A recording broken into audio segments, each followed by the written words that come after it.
Bismillahirrahmanirrahim. Xoş gördük sizləri, əziz və dəyərli izləyicilər. Quran-ı Kərimin Nuh surəsinin 10 və 11-ci ayələrində sevgili Rəbbimiz belə buyurur. Bismillahirrahmanirrahim. Qul tustağfiru rabbakum innehu kana ghaffara yursilus səmaa aleykum midrara. Sadaqallahul aliyyul azim. Uca Rəbbimiz buyurur ki, Rəbbinizdən bağışlanma diləyin.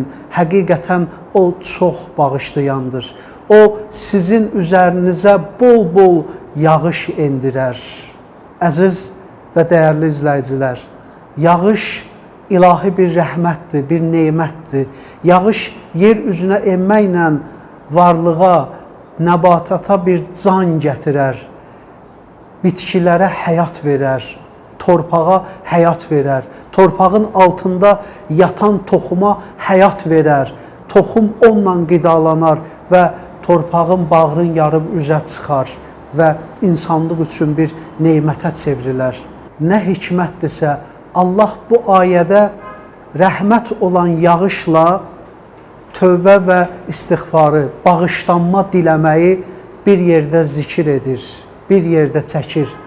Bu, o deməkdir ki, insan əgər tövbə eləyərsə, insan əgər özün bağışlada bilərsə, onun qəlbinə də rəhmət yağışı iner.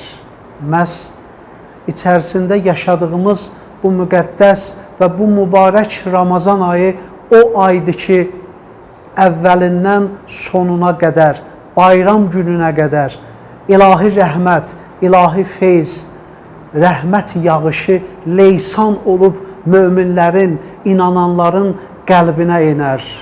Yağış torpağa can verən kimi ilahi rəhmət də insanın qəlbinə, varlığına, insanın ruhuna, insanın ağılına, təfəkkürünə, həyatına, əməllərinə nur bəxş eləyər. Gəlin, biz də əvvəli ilk 10 günlüyü rəhmət, ikinci 10 günlüyü məğfirət, üçüncü 10 günlüyü isə cəhənnəmin atəşindən uzaq olmaq kimi fürsətimiz olan bu fəziləti qazanmağa fürsətimiz olan bu mübarək və müqəddəs zaman içərisində qəlb tarlamızı, qəlb yurdumuzu, qəlb evimizi o yağışın enməsi üçün münbit hala gətirək. Hazırlayaq özümüzü ki, o rəhmət bizim də qəlbimizə insin. Əziz və dəyərli izləyicilər, Ramazan ayı, bu yaşadığımız günlər ən böyük ümid ayıdır. Ən böyük ümid ayıdır. Bu ay və bu ayın içərisində olan zaman və əməllər, oruc ibadəti bizə ən böyük ümid verməlidir. Biz ümidlə bu ayın ibadətinə sarılmalıyıq və bu ayın hər gecəsində, hər gündüzündə ümidimizi itirməməliyik. Bütün keçmişimizə, günahlarımıza, xətalarımıza, arxada qoyduğumuz illərimizə, buraxdığımız nöqsanlarımıza rəğmən nə olursa olsun biz ümidimizi itirməməliyik. Necə ki, uca Rəbbimiz Quran-ı Kərimin Zumər surəsinin 53-cü ayəsində Peyğəmbərinin dili ilə bizə özünün böyük həqiqətin və təklifin, istəyin çatdırır. Allah belə buyurur. Hər birimizə, hər bir günahkara səslənir. Hər bir günahkara. Bismillahirrahmanirrahim. Qul ya ibadiyəl-ləzīnə əsrəfu alə ənfusihim la təqnətu min rəhmətillah. İnnəllaha yəğfiruz-zunubə cəmiə.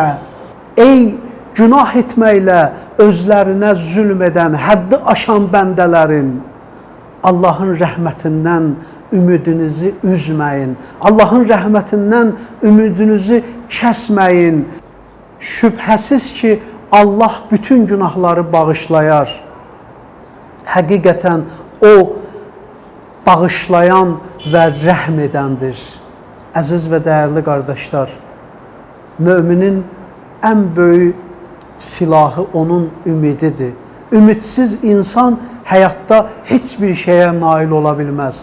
Odur ki, gəlin bu gecələri tövbələrimizlə, istiğfarımızla, həqiqi peşimançılığımızla Allaha olan ümidimizi itirməyək, tövbə eləyək, bütün günahlarımızdan, keçmişimizdən, səhvlərimizdən və ona yönələk. O bağışlayandır, o rəhm edəndir və necə ki, vəlilərin sultanı Əli əleyhissalam ona yalvarmağın və duanın yolun bizə öyrədir.